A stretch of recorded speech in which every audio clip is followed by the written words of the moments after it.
자, 우리 옆에 분들과 다시 한번 인사하기 원합니다. 오늘 정말 잘 오셨습니다. 자, 은혜 받기 원합니다. 예, 이 자리에 참석한 여러분들에게 우리 하나님의 신령한 은혜가 함께 하시게 되시기를 주님의 이름으로 축복합니다.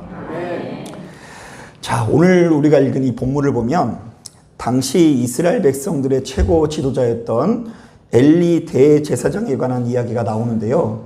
자, 더 정확히 말하면 바로 이 엘리의 가문이 망할 수밖에 없는 이유를 아주 집중적으로 조명하고 있습니다.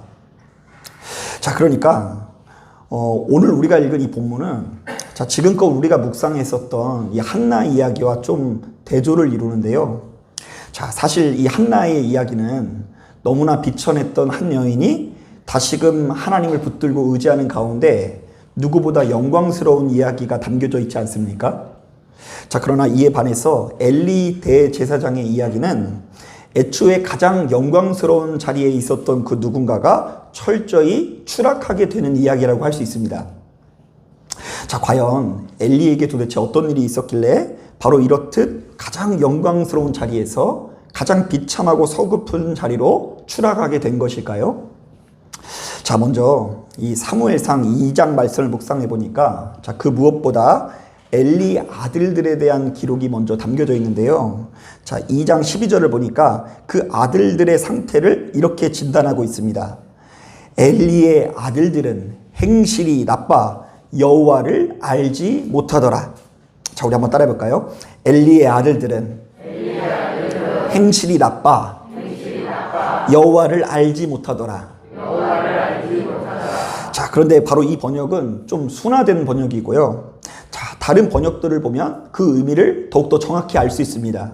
자, 공동번역 성경에서는요, 엘리의 아들들은 망나니들로서 하나님을 알지 못하는 자였다라고 되어져 있고요. 현대어 성경에는 엘리의 아들들은 불량배였을 뿐더러 여호와를 두렵게 여기지 않았다라고 기록되어 있어요. 자, 우리 한번 따라해 볼까요? 엘리의 아들들은 망나니였다. 불량배였다. 자, 그러니까 이것은요, 엘리의 아들들이 단순히 신앙이 있고 없고의 문제를 이야기하는 것이 아닙니다. 자, 그들의 인성 자체가 너무 개판이었고 해도 너무할 정도로 개념이 없었다라는 이야기를 하는 거예요. 자, 실제로 우리가 성경을 묵상하다 보면 바로 이 아들들이 참 정신없는 짓거리를 많이 하는데요. 자, 먼저 이 아들들이 제사장이면서도 하나님께 드리는 이 제사를 아주 멸시합니다. 자, 당시 제사장들은요, 하나님 앞에 제사를 드리고 나면 그 고기를 삶은 솥에 3살 갈고리로 긁어서 걸려 나오는 것을 일종의 봉급으로 받았거든요. 자, 이렇게 걸려 나오는 것들은 본인이 먹고 나머지는 그 예배에 참석하는 성도들이 함께 나누어 먹기도 하고 뭐 그랬습니다. 자, 그런데 이 엘리 아들들이 하나님께 제사를 드리기 전에 하나님께 고기를 바치기 전에 누구한테 바쳐야 된다고요? 예, 지들한테 바쳐야 된다고 이야기하고요. 자신들이 구워 먹을 고기를 잘 바치는 것이 훌륭한 예배를 드리는 지름길이라고 이야기하는 것입니다. 자, 그리고 백성들이 좀만 이 고기를 더디 가져오면 그것을 억지로 빼앗아 먹는 것입니다. 자, 또한 충격적이게도 2장 22절을 보면 회방문에서 수종드는 여인을 유혹해서 잠자리를 가지는 장면이 나옵니다. 자, 당시만 하더라도 이거 굉장히 큰 범죄라고 할 수 있는데요. 자, 왜냐하면 제사를 집례하는 사람이 암호하거나 몸을 섞는다거나 심지어 성전에서 수종드는 여인을 건든다라는 것은 예배의 주관자 되시는 하나님을 멸시하는 일이었기 때문입니다. 자, 그래서 하나님께서는 엘리 제사장을 아주 강하게 책망하시는데요. 자, 우리 다 같이 2장 31절부터 34절까지 한번 읽어보도록 하겠습니다. 자, 2장 31절부터 34절까지입니다. 자, 우리 같이 한번 읽어볼게요. 사무엘상 2장 31절 시작. 보라, 내가 내 팔과 내 조상의 집 팔을 끊어 내 집에 노인이 하나도 없게 하는 날이 이를지라. 이스라엘에게 모든 옥을 내리는 중에 너는 내 처소의 환란을 볼 것이요 내 집에 영원토록 노인이 없을 것이며 내 제단에서 내가 끊어버리지 아니할 내 사람이 내 눈을 쇠전하게 하고 내 마음을 슬프게 할 것이요 내 집에서 출생되는 모든 자가 젊어서 죽으리라. 내 두 아들 홈니와 비느하스가 한날에 죽으리니 그 둘이 당한 그 일이 내게 표징이 되리라. 참 무서운 이야기가 담겨져 있죠. 하나님께서는 엘리의 가문이 그저 망하는 정도가 아니라 모두가 죽임을 당하고 끝내 씨가 마르게 될 것을 예언하고 계십니다. 자, 그런데 바로 이런 이야기를 들으면 몇몇 분들이 아주 공포에 질리더라고요. 자, 하나님께서 너무 무서운 분이라는 것입니다. 자, 물론 이 홈니와 비느하스가 개념 없는 짓을 하긴 했지만 엘리의 가문을 이렇게까지 벌하는 것은 너무한 것이 아니면서 하나님께서 사랑의 하나님이 맞냐고 따져 물으시는 분도 있습니다. 자, 그래서 어쩌다가 우리의 자녀들이 교회를 나오지 않는다거나 뭔가 믿음 생활을 제대로 하지 않으면요, 이 부모님들이 이 아이들의 등짝 스매싱을 날리죠. 자, 왜요? 이렇게 하나님을 멸시하다가는 큰 벌을 받을 수 있다고 생각한 것입니다. 자, 그런데 오늘날 이 시대를 살아가는 우리들이 홈니와 비느하스의 이야기를 해석할 때에 반드시 기억해야 되는 것이 있는데요. 자, 바로 이것은 단순히 한 개인의 타락 이야기가 아니라 하나님께 예배드리는 성소의 타락 이야기라는 것입니다.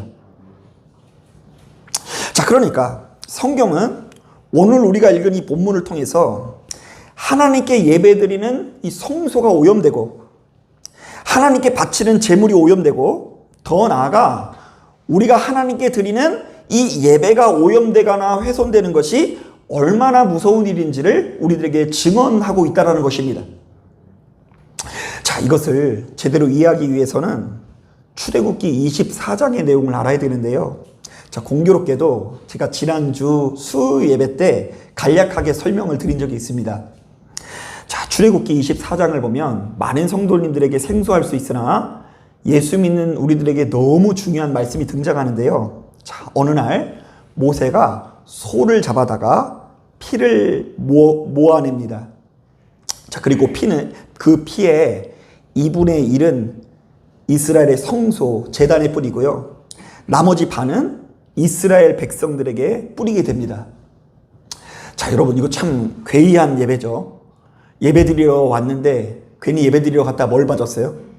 피를 맞았으니 얼마나 기분 나쁜 일입니까? 자, 더군다나 뭐 흰색 옷 입고 있는 분들은요, 제가 막 피를 뿌리기라도 하면은 여러분 막 난리가 날 거예요. 자, 그런데 이게 굉장히 중요한 영적인 의미가 있는데요. 자, 쉽게 말하면 그때부터 성소와 이스라엘은 한 몸이 되고 한 운명이 되었다라는 것입니다. 자, 우리 한번 따라해 볼까요? 성전이 깨끗해지면 이스라엘도 깨끗해지고 이스라엘이 깨끗하면 성전도 깨끗해질 것이다. 자, 그러니까 여러분, 우리가 잘 알아야 되는데요. 하나님 앞에 정결해진다는 것은 우리가 예수를 믿기 때문에 죄를 안 짓는다라는 의미도 있지만요. 뭐 죄를 안 지으면 좋죠. 그런데 그것은 거의 불가능하고요. 죄를 수시로 짓지만 그것을 수시로 용서받고 예배하고 제사하고 회개함으로써 정결해진다라는 의미가 있는 거예요. 자, 그래서 우리가 수시로 예배를 드려야 돼요, 안 드려야 돼요? 예배를 드려야지만 우리의 몸이 영혼이 경건해지고 거룩해질 수 있다는 이야기입니다. 그래서 실제로 이스라엘 백성들이 하나님께 제사 드리는 이 처소를 정결케 하기 위해서 얼마나 노력하는지 모릅니다. 자, 일단 하나님께 드리는 제물도 될 수 있으면 점없고 흠없는 것을 드리려고 노력하고요. 제사장도 이왕이면 점없고 흠없는 사람을 세우려고 노력하고요. 심지어 바로 그 성소의 정결을 위해서 따로 예배를 드리는 거예요. 자, 여러분, 우리 막 신유 은사 집회 이런 거 들어본 적 있죠? 이거 신유라는 말이 무엇을 받기 위해서 모이는 예배예요? 병고침을 받기 위해서 오는 거죠. 그런데 이스라엘 백성들은 성소의 정결을 위해서, 우리가 드리는 이 예배가 깨끗해지기 위해서 따로 제사를 드렸다라는 거예요. 자, 왜 그렇습니까? 아주 간단합니다. 성전과 이스라엘은 운명 공동체이기 때문입니다. 내가 지금 예배드리러 가는 성전이 깨끗해지면 이스라엘도 깨끗해지는 것이고, 이스라엘이 깨끗하면 성전도 깨끗한 상태를 유지하기 마련인 것입니다. 자, 실제로 많은 신앙인들이 이와 비슷한 경험을 정말 자주 합니다. 자, 우리가 당연하게 드리는 이 한 번의 예배가, 또한 우리가 섬기는 바로 이 예배의 처소가 신앙인들에게 얼마나 중요한지 모릅니다. 사실 여러분, 세상 사람들에게는요, 우리가 이렇게 모여서 예배드리는 것이 뭐가 그렇게 중요한 일이겠습니까?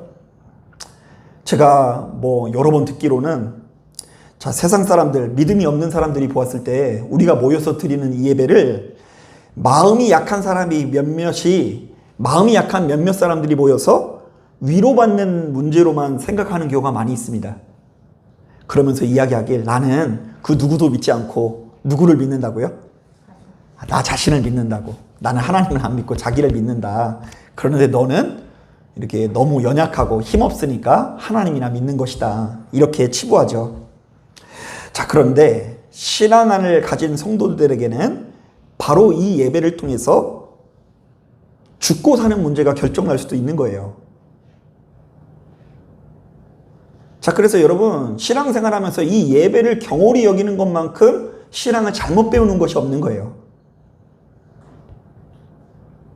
어떤 면에서 우리가 죽기 살기를 각오하는 마음으로 이 예배에 나올 수 있어야 하는 것입니다. 자, 말씀을 준비하다가 문득 신학교 다닐 때의 어떤 사건이 생각이 납니다. 자, 당시 저는 이 친구 전도사의 부탁을 받아서 중고등부 학생들에게 가서, 그 친구의 중고등부 학생들에게 가서 말씀을 전하게 되었습니다. 자, 제가 그런데 그곳에 가서 깜짝 놀란 것은, 중고등부 학생이 30명이 앉아있으면 어른들은 그보다 훨씬 더 많이 앉아있는 거예요. 그 어림짐작해도 한 40명은 앉아있어요. 자, 그럼 이것은 중고등부 수련회일까요? 어른들 수련회일까요? 그 앞에는 중고등부 수련회라고 붙어 있어요. 자, 그래서 저도 참 당황을 했죠.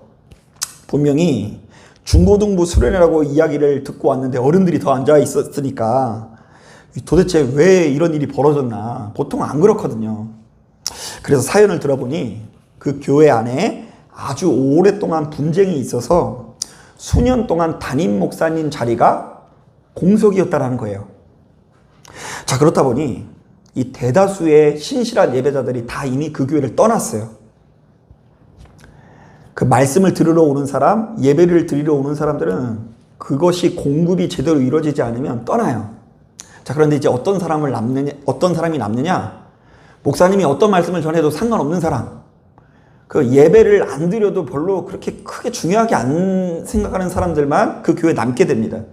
혹은 주님을 너무 아끼고 사랑하는 마음으로 기도하는데 그 교회를 떠나는 것을 허락하지 않아서 정말로 갈급한 심령을 가지고 있는 사람들이 그 교회에 남아있는 거예요.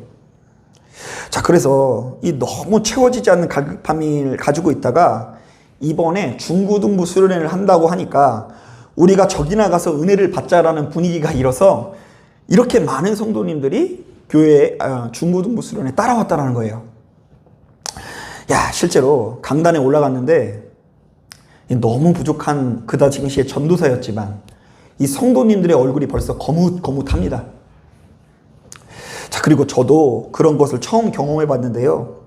마치 그 자리에 앉아있는 성도님들이 마른 장작처럼 느껴지는 거예요. 수년 동안 영적인 공급이 안 이루어지니까 마른 장작처럼.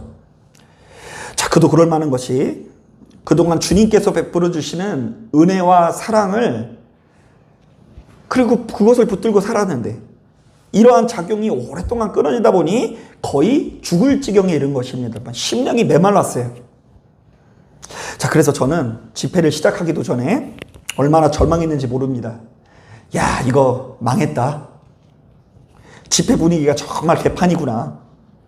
더군다나 저는 당시만 해도 어른들 앞에서 설교를 많이 해본 적이 없거든요. 자, 이 설교라는 것도요, 이 주된 청중이 누구냐에 따라서 스타일이 좀 달라지게 돼 있거든요. 막 아이들에게만 말씀을 많이 전하는 사람의 스타일과 중고등부 청년들에게 전하는 스타일이 다르는데 이제 어른들한테 전하는 또 스타일도 달라요.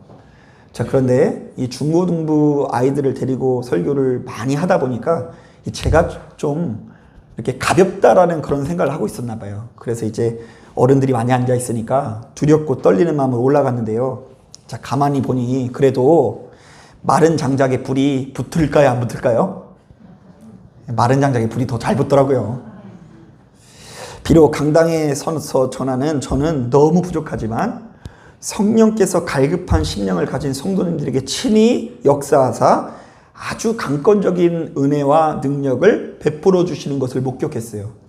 자, 그래서 막 뒤집어지는데요. 진짜 강하게 은혜를 받아서 그런지 성전 들어올 때와 나갈 때의 얼굴이 달라요. 들어올 때는 거뭇거뭇하게 해서 들어왔는데 나갈 때는 얼굴에서 빛이 나더라고요. 자, 여러분, 집회를 드리기 전이나 후나 뭐 달라진 게 있을까요? 집회를 드리기 전이나 이후나 재산 상태가 뭐 달라졌나요? 달라진 거 하나도 없습니다. 그 모임을 드리고 난 이후에, 예배를 드리고 난 이후에 심령이 변해서 그들의 인생이 천국처럼 변하는 것을 보고 우리가 드리는 이 한 번의 예배가 얼마나 중요한지를 새삼 깨닫게 되었습니다. 자, 그런데 오늘 말씀을 보니까 엘리 제사장의 두 아들들이 누구보다 예배를 방해하는 위치에 있는 것입니다. 또한 하나님과 이스라엘 사이를 끊어 놓으려고 작정을 하는 것입니다. 이 아들들이 어찌나 개념이 없는지 이스라엘 백성들이 은혜를 받으러 왔다가 이 아들들 때문에 인상을 찌푸리고 돌아가기 일쑤였습니다. 자, 그러나 그럼에도 불구하고 대다수의 백성들이 찍소리도 할 수 없었는데요. 왜냐하면 홈리와 비느하스에게는 모든 백성들을 압도하는 힘이 있었기 때문입니다. 사실 당시만 하더라도 대제사장은 일종의 왕과 같은 존재라고 할 수 있습니다. 자, 그들은 단순히 성전에 가서 예배를 드리는 사람이 아니라 재판관인 동시에 군사 지휘관인 것입니다. 자, 그런데 이런 엘리에게 어떻게 반기를 듭니까? 대다수의 이스라엘 백성들이 쓴웃음을 지으면서 참고 인내할 수밖에 없었습니다. 자, 그러나 우리의 진정한 왕 되시고 재판관 되시는 하나님께서는 이 모든 상황을 좌시하지 아니하시는 것입니다. 그래서 그들이 아무리 힘과 권세가 있는 제사장이라고 할지라도 아주 준엄한 판결을 내리십니다. 너의 두 아들 홈리와 비느하스는 반드시 죽게 될 것이다. 너희들이 나의 사랑하는 이스라엘 백성들을 멸시하였으니 나도 너희의 가문을 멸시하여 너희들 모두가 단명하게 될 것이다. 자, 그렇다고 한다면 오늘 우리가 읽은 본문에는 어떤 메시지가 담겨져 있을까요? 아주 간단합니다. 전능하신 하나님께서 강자들의 착취와 억압을 끊어버리시고 연약한 우리들을 끝까지 보호하실 것을 약속하시는 것입니다. 사랑하는 여러분, 바로 이 말씀에 귀 기울이시고 하나님께서 이 땅을 다스리시고 주관하신다라는 것을 믿으시길 바랍니다. 육신의 옷을 입고 있는 우리들은 때때로 우리가 살고 있는 이 세상이 참 불공평하게 느껴지는 순간들이 있습니다. 힘있고 권세 있는 자들은 매번 그 어떤 처벌도 받지 않고 승승장구하는 것처럼 보입니다. 항상 힘없고 가난한 자들만이 엄정한 처벌을 받고 쉽사리 억울한 상황에 놓이는 것처럼 느껴질 때가 있습니다. 자, 그래서 오죽하면 이런 말이 있죠. 유전무죄, 무전유죄. 하지만 우리의 진정한 왕 되시고 재판관 되시는 하나님께서는 이 모든 상황을 지켜만 보지 않으신다는 것입니다. 그리고 당신의 백성들을 어떤 상황 가운데서든 보호하사 생명을 누리게 하실 것을 믿으시는 저와 여러분들 되기를 주님의 이름으로 축복합니다. 그런가 하면 두 번째로, 이 성경은 엘리 대제사장의 아들들뿐만이 아니라 사실은 엘리 대제사장의 타락한 모습도 거듭해서 고발하고 있는데요. 자, 우리가 바로 이것을 이해하기 위해서는 사무엘상 4장 전체의 내용을 제대로 알아야 합니다. 자, 말씀을 보니 이스라엘 백성들은 블레셋 민족들과 아주 대대적인 전투를 벌이게 되는데요.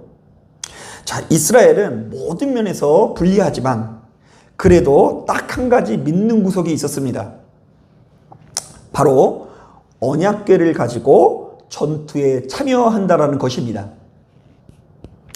자, 이때 이 언약궤라는 말이 좀 생소할 수 있는데요. 자, 이 언약궤는 하나님의 임재를 상징하는 나무 상자를 말하는데요.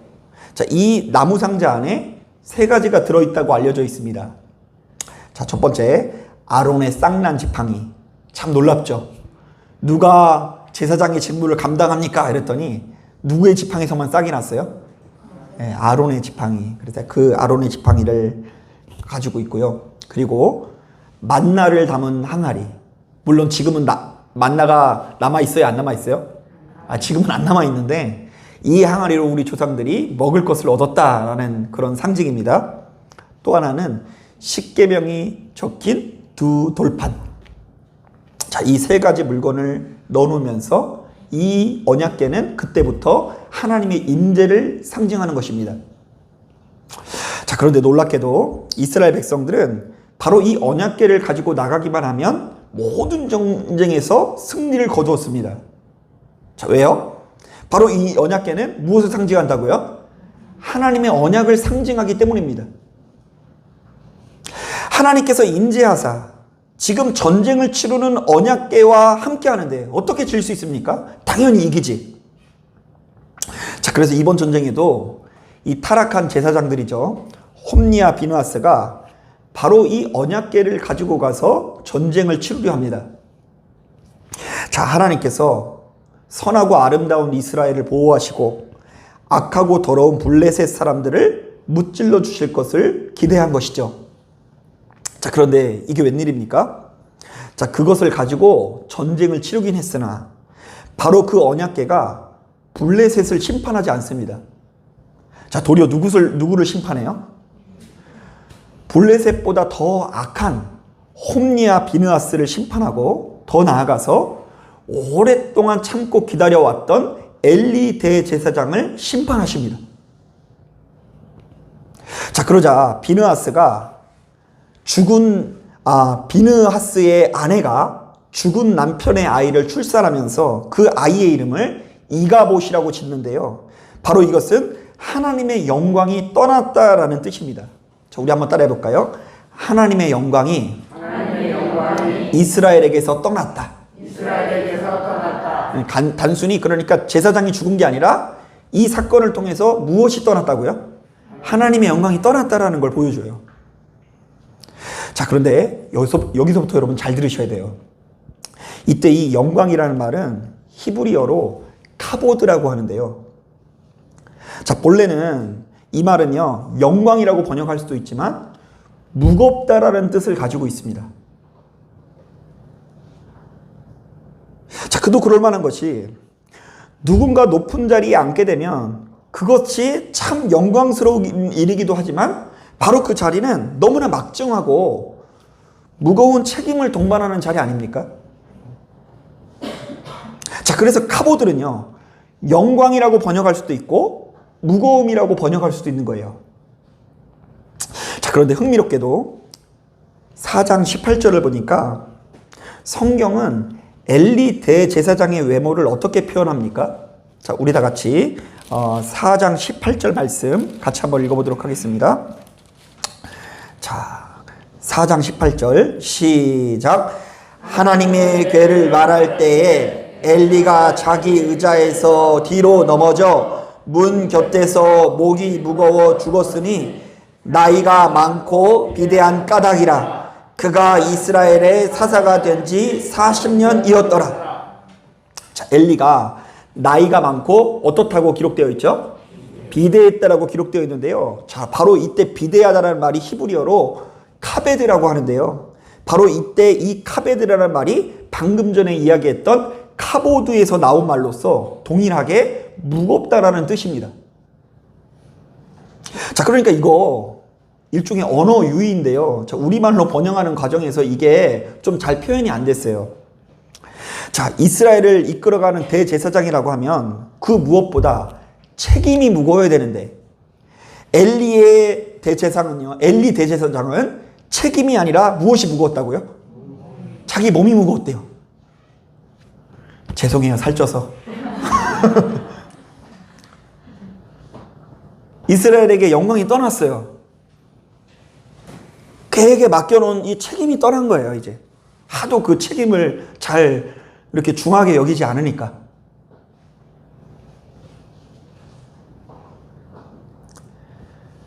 이 말씀 자체가 엘리 대제사장이 사사로 부름받은 40년 동안 영적인 지도자로서의 사명을 제대로 감당하지 않고 오로지 자신의 배만 불리는 것에 혈안이 되었다는 것을 고발하는 거예요. 너는 내가 무려 몇 년 동안 기다려줬다? 40년 동안 기다렸다. 40년. 40년 동안 네가 기도하지 않고 너희의 백성들을 좋은 곳으로 인도하기 위해서 그 어떤 책임을 감당하지도 않는 것을 내가 기다려왔는데 40년 동안 하나님의 말씀을 경홀히 한 것을 내가 이제 책망한다. 심판한다. 여러분, 미국의 폴 트립 교수님이 쓴 목회 위험한 소명이라는 책을 보면 이런 내용이 나옵니다. 목회자에게 가장 위험한 것은 항상 늘 거룩한 것에 접촉하며 살아가는 데 있다. 자, 사람이 거룩한 것에 자주 접촉하는 것이 왜 문제가 될까? 제가 경험을 해보니까요. 우리가 거룩한 일에 너무나 익숙해지다 보면 하나님을 경외하는 마음을 잃어버리게 되기 십상이에요. 자, 예를 들면 우리가 항상 집에서 온라인으로 예배를 드리다가 어쩌다 교회 나오면 좋아요, 안 좋아요? 구주를 생각만 해도 내 맘이 좋거든. 주 얼굴 배울 때야 얼마나 좋으랴. 자, 그런데 자신의 집이 성전이야. 저는 그래도 부르주아 목사라 사택이 따로 있는데 저 유아실에서 살림을 차려가지고 막 사는 거예요. 자, 그러면 이 성전에서 사는 목회자에게는요, 이 성전이 마냥 거룩한 하나님 집이라기보다는 누구 집이에요? 내 집처럼 느껴지는 거예요. 또한 너무 자주 예배드리고 기도하다 보니 하나님께서 우리를 인도하신다라는 믿음은 잃어버리고 바로 이 모든 행위들이 그저 습관처럼 변하기 일쑤입니다. 그래서 여러분, 이 조심하셔야 될 게 있어요. 기도를 많이 하는 분일수록 조심해야 되는 게 뭐냐면 나의 기도가 타성이 젖지 않기 위해서 조심해야 돼요. 기도를 안 하다가 어쩌다 하시는 분은 내가 기도했다라는 것만으로 막 평안을 얻고 막 돌아갈 수 있는데 늘상 하다 보면 속으로는 막 랄랄랄라 하고 있지만 속으로는 막 다른 생각, 오늘 TV 뭐 하나 뭐 이런 생각할 수 있다니까요. 겉으로는 막 랄랄랄라 하고 있는데 속으로는 오늘 TV 뭐 보지 막 이런 생각하고 점심 뭐 먹지 이런 생각하면서 딴 생각할 수 있다니까요. 자, 그렇다 보면 저절로 어떤 현상이 나타나게 되는 줄 아십니까? 너무 잘 알아. 이제 교회에 대해서, 복음에 대해서, 믿음에 대해서 잘 알아. 그렇다 보니 나도 모르는 사이에 전능하신 하나님은 경홀히 여기고 한낱 종에 불과한 나의 생각과 판단과 자존심이 훨씬 더 중요해지기 마련입니다. 예배 늘 드리는 거예요. 늘. 기도 어차피 새벽마다 하는 거. 그런데 뭐더러 열심히 해. 이거보다 더 중요한 나의 생각과 판단과 자존심, 혹은 직업, 경제적인 상태, 세상에서의 지위, 사람의 인정, 인기, 이것이 훨씬 더 중요해진다는 것입니다. 자, 이런 점에서 우리는 스스로에게 이런 질문을 건넬 수 있어야 됩니다. 나에게는 무엇이 무겁고 막중한 일인가? 나는 한 사람의 성도로서 가지는 책임이 중요한가? 한 사람의 성도로서 누려야 되는 영광이 중요한가? 나는 사람의 영혼을 살리는 일이 중요한가? 아니면 이 땅에서 성공하고 출세하는 것이 중요한가? 나는 남편과 아빠로서 가지는 책임이 중요한가? 아니면 남편과 아빠로서 누릴 인정과 영광을 중요시하는가? 제가 얼마 전에 집에 들어갔더니 아무도 저를 아는 척을 안 해주는 거예요. 지금 방금 교회 가서 우리 태성이 수민이 사모님을 위해서 기도해 줬는데 온 가족이 저를 안 알아주니까 섭섭하고, 어제는요 또 반대로 제가 어제 설교 이렇게 준비하고 있으니까 수빈이가 아빠를 위해서 김밥을 싸들고 왔어요. 지가 싼 건 아니에요 물론. 근데 가져왔다는 것만으로 얼마나 이게 좋은지, 이 아빠로서 대우받고 인정받는 것 같으니까 너무 좋은 거예요. 자, 그런데 엄연히 따졌을 때 오늘 말씀에 의하면 아빠로서 누려야 되는 인정과 영광도 중요하지만 아빠로서 가지는 책임이 중요하다는 것을 알아야 되겠죠. 한번 따라해 볼까요? 나는 우리 가정을 위해서 기도하는 사람이어야 한다. 너는 너대로, 나는 나대로가 아니에요. 알아주든 못 알아주든, 걔네들이 알든 모르든 우리는 우리만의 사명이 있어요. 책임이 있습니다. 그 책임을 막중하게 여기는 것이 사명인 거예요. 여러분, 언제나 우리는 바로 이러한 갈림길에서 깨닫게 되는데요. 아무것도 책임지지 않고 영광을 취하려고만 하면 탈이 난다는 거예요. 나는 아무것도 안 하면서 대우만 받으려고 하고, 나는 아무것도 안 하면서 인정만 받으려고 하고, 나는 아무것도 안 하면서 사랑만 받으려고 하는 것이 악한 것이라고 오늘 말씀이 고발하는 것입니다.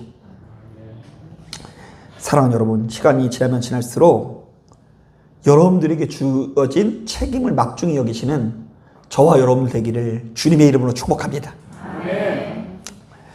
자, 말씀을 정리합니다. 오늘 우리가 읽은 본문에는 엘리와 그의 가문이 망하게 된 이유를 좀 살펴보았는데요.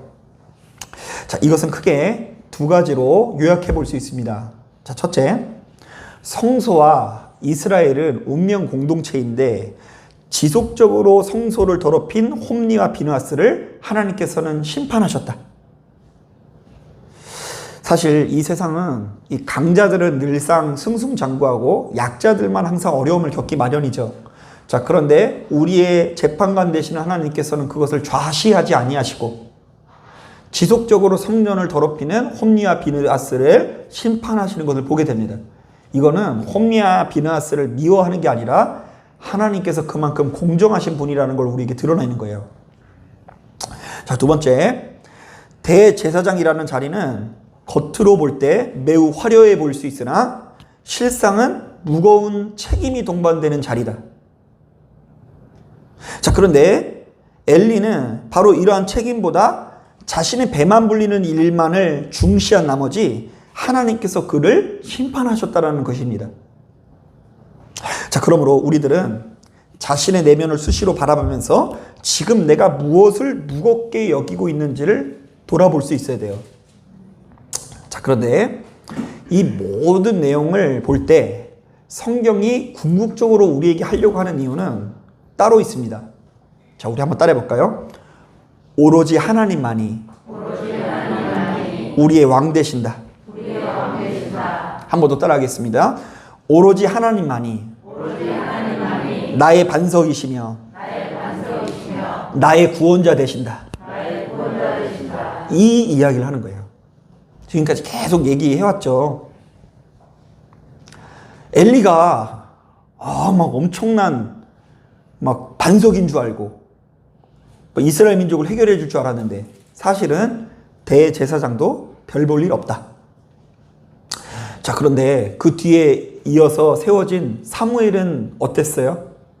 좀 낳긴 낳은데 그 뒤에 말씀을 보면 알겠지만 사무엘의 아들들도 별로 다를 바가 없어요.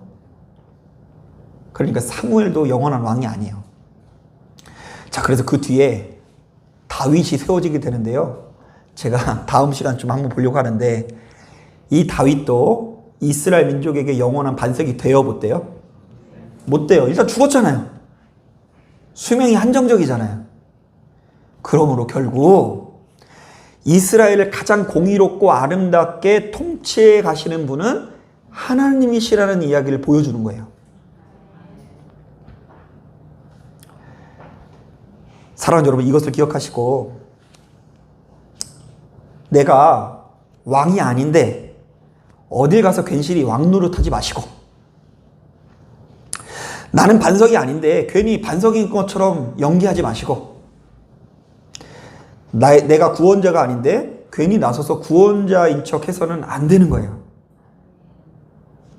자꾸 하나님께서 받으셔야 될 영광을 여러분들이 가로채서 여러분들이 높은 자리에 앉으려고 해서는 안 돼요.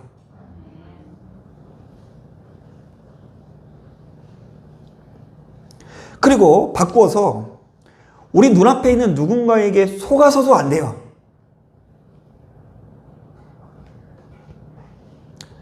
오로지 하나님만을 왕으로 삼고 한낱 종에 불과한 나의 생각과 판단과 자존심을 뒤로하고 철저히 순종할 수 있어야 돼요. 내가 왜 대우를 받아야 되죠? 내가 왜 인정을 받아야 됩니까?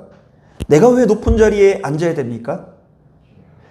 그런 생각이 사로잡힌 사람은요, 내려가야 되는 이유들이 자신의 눈에 보여질 수밖에 없어요. 깨어지기 마련입니다.